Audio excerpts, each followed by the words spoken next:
In a quiet corner of campus, there was a student named Alex. Alex studied for just 33 minutes a day, got 8 full hours of sleep each night, maintained a thriving social life, and somehow managed to stay in the top 5% of the entire class. Most of Alex's study time was spent taking practice tests and explaining difficult concepts to friends. Meanwhile, across campus, there was Jordan. Jordan studied for 4 hours daily, sacrificed sleep, rarely saw friends, and still struggled to maintain a B average. Jordan's notebooks were filled with highlighted pages and endless rewritten summaries.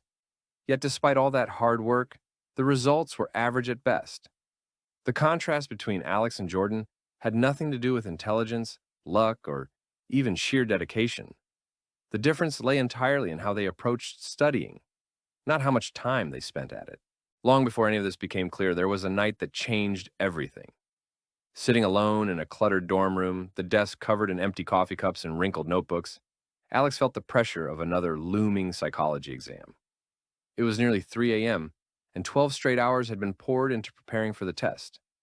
Every so-called effective strategy was being used, highlighting key sentences, rereading chapters over and over, and taking detailed, colorful notes that looked almost too perfect to be practical. Yet deep down, something wasn't clicking.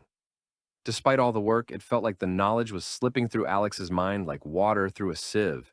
The realization hit hard the next morning when the exam results came in. Failure.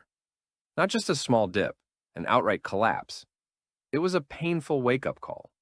All those hours of effort had meant nothing because the studying methods were fundamentally broken. From that day forward, everything about the approach to learning had to change. Many students fall into what could be called the productivity illusion. It happens so easily. Drenching textbooks in highlighter ink until the pages resemble abstract art, rereading the same paragraph 100 times hoping something will finally stick, or writing pages and pages of notes that are never revisited. Time is poured into the process, but almost nothing is actually retained. It's like saving thousands of videos on Instagram, promising to watch them later. Except later never comes. In truth, the time spent studying often becomes a performance, a ritual that feels productive but accomplishes very little. No one ever warns students about this trap. Schools and teachers focus on quantity. Study for 3 hours, reread the whole chapter, cram for the big test. But brains don't work like that. The brain isn't a sponge that mindlessly soaks up facts. It's more like a muscle, requiring the right kind of exercise and rest to grow stronger. A simple formula turned everything around. Real learning equals information times retention rate.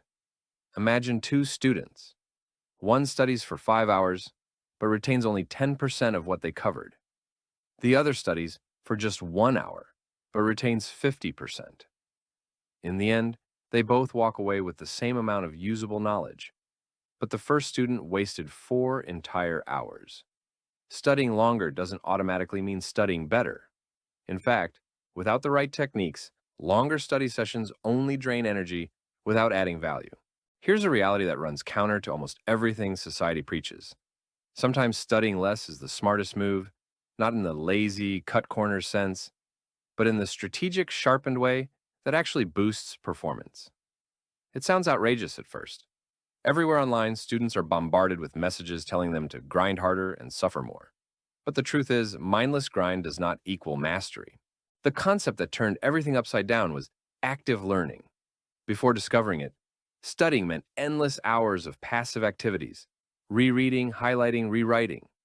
After switching strategies, studying became active, solving practice problems, teaching concepts aloud, applying knowledge to real-world examples. Retention rates skyrocketed, from barely 10% to over 70%. Passive studying is like trying to fill a bucket riddled with holes. No matter how much water's poured in, it keeps leaking out. The real solution is to patch the holes first, ensuring that what's learned actually stays. Thanks to these changes, study sessions became shorter, sharper, and shockingly more effective. Grades that once hovered around B's and C's transformed into a consistent stream of A's. And all of it happened while actually spending less time sitting at a desk. The winning strategy wasn't complicated. It boiled down to a handful of powerful steps. First, break study sessions into shorter chunks. No more marathon sessions. Studying one subject for 30 to 60 minutes at a time proved far more effective. Second, always start by testing knowledge before reviewing. Instead of reading chapters passively, Alex would attempt to recall everything already known about a topic. Weak areas became crystal clear, and the focus shifted toward true gaps instead of wasting energy on material that was already understood. Third, active methods became non-negotiable. Answering practice questions, explaining topics out loud, and using flashcards turned passive reading into active retrieval. Fourth, making connections between concepts boosted memory even further. Linking ideas together created mental pathways that made retrieval during exams almost automatic. Finally, a quick review session before bed anchored new information firmly into long-term memory. While sleeping, the brain would naturally consolidate what was learned during the day. After adopting these methods, something strange happened. Studying didn't feel like a grind anymore. It stopped being a punishment and became a tool.